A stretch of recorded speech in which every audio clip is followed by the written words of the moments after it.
In this presentation, you will learn about the Child and Adult Care Food Program meal patterns. After viewing this presentation, you will be able to identify the CACFP meal patterns.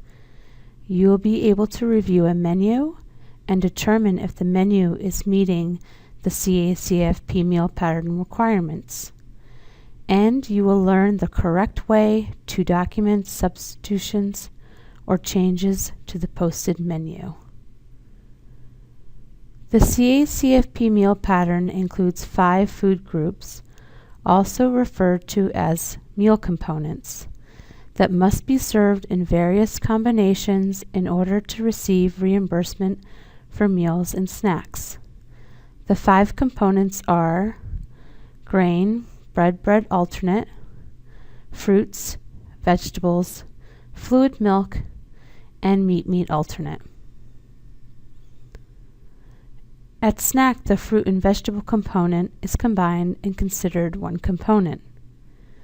Meals served and claimed for reimbursement for infants, children, and adults must contain all the required components in the minimum amounts specified on the meal pattern chart for each age group at each meal and snack.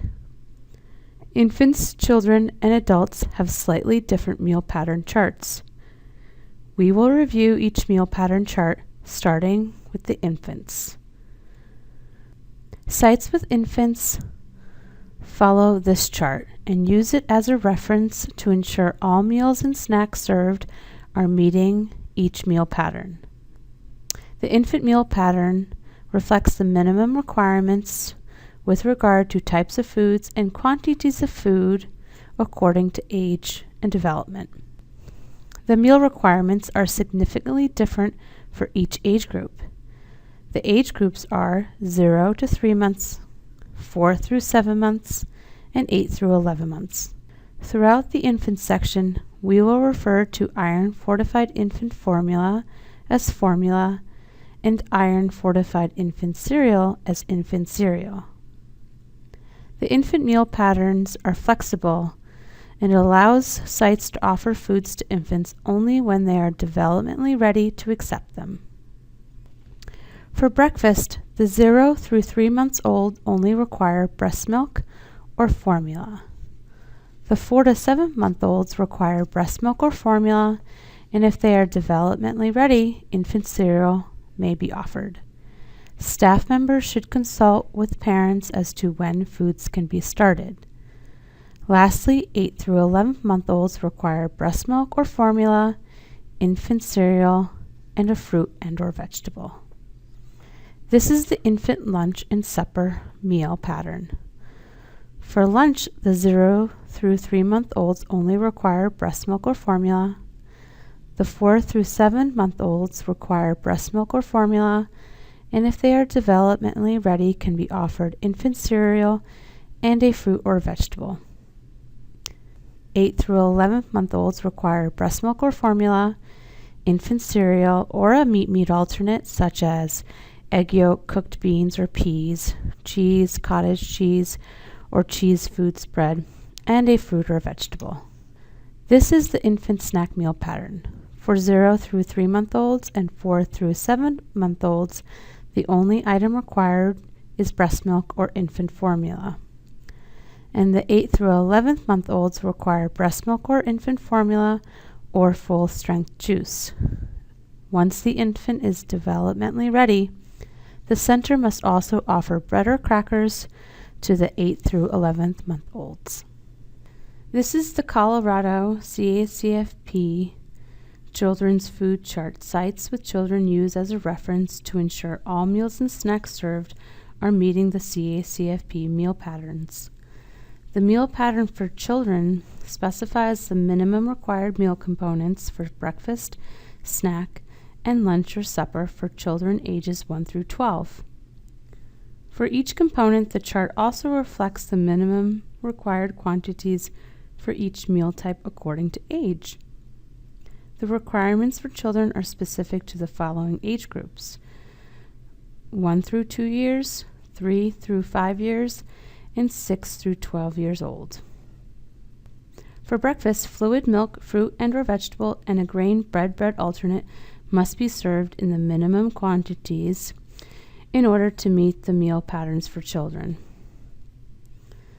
The 3 required components must be served in order to meet the breakfast meal pattern.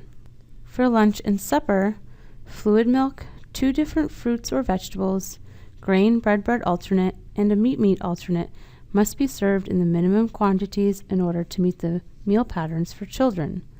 The 5 correct components must be served in order to meet the lunch and/or supper meal pattern. The snack meal pattern for children is 2 different components.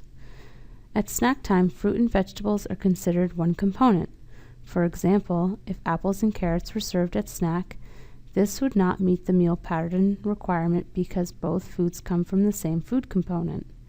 A second non-fruit or vegetable component needs to be served, such as peanut butter, in order to meet the snack meal pattern. This is the Colorado CACFP meal pattern for adults, and sites use this as a reference to ensure all meals and snacks served are meeting the CACFP meal patterns. These are the adult meal patterns. Meal patterns for adults specifies the minimum required meal components for breakfast, lunch or supper, and snack. The meal components and quantities reflected in the meal pattern are minimum requirements to receive reimbursement. For breakfast, the adults require fluid milk, fruit and/or vegetables, or 100% vegetable or fruit juice, and 2 servings of the grain bread alternate. For lunchtime, adults require fluid milk, 2 different varieties of fruit and/or vegetables, or 100% vegetable or fruit juice, 2 servings of grain bread alternate, and a meat alternate. For supper time, adults require the same items as lunch, except milk does not have to be served. At snack time, adults require 2 different components in order to meet the snack meal pattern. At snack time, fruit and vegetables are considered one component. Now that we've covered the different meal patterns for infants, children, and adults, we will review a child's menu to determine if it's meeting the meal patterns. Take a minute to review the 2-day menu to determine if this meal pattern follows all the requirements. The left side of the menu lists the required components for breakfast, lunch, and snack. Use this as a tool in determining if the menu is meeting the meal patterns. If you need to, you can pause the video here. Did the 2-day menu meet the meal pattern? The correct answer is no. Not all the meals on the 2-day menu met the meal pattern. For breakfast on day 2, the menu needed to list a juice or fruit or vegetable in order to meet the meal pattern. For lunch on day 1, the menu needed to list a bread alternate in order to meet the meal pattern. And for snack on day 2, both of the foods listed come from the same component, the fruit and vegetable component. A second non-fruit or vegetable component, such as peanut butter, needed to be listed on the menu in order to meet the children's meal pattern for snack. The last item you will be learning in this presentation is how to correctly document changes to the menu. When the meal service occurs, food service staff members may make adjustments to the original plan. The menu must reflect the food items actually prepared and served at each meal. Here is an example of a menu documenting changes accurately. The item which was not served is crossed out and replaced with the actual food served. This ends the CACFP meal pattern presentation. You should now be able to identify the CACFP meal patterns for infants, children, and adults. Additionally, you should be able to review a menu and determine if the menu is meeting the CACFP meal patterns. And lastly, you have learned to correctly document substitutions or changes to the posted menu.